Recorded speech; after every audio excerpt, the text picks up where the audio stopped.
Ako si John Vincent, ang operator ng UV flatbed dito sa mezzanine. At madalas po itong gamitin at bira lang din po itong magpahinga. At naka 580 pieces po kami run last week. Consumable naman po namin is wala pa naman po. Ano po ang aming ink, nasa tangke naman na po. Maayos naman po. Ano po ang aming project inventory. Good for 1 month pa naman po. Aming waste tank area. Ang last disposal po ng waste ink namin is ngayon lang po. Ano po ang aming ABR. At nandito naman po ang aming head. At ganito naman po ang tamang pag-head clean.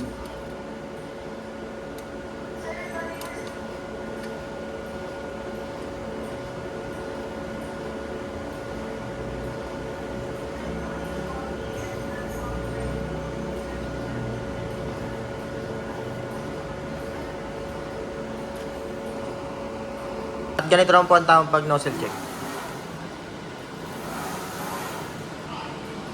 At ito naman po ang aming local disk sa C. Nag-delete po ako ng file last week. Yun lang po.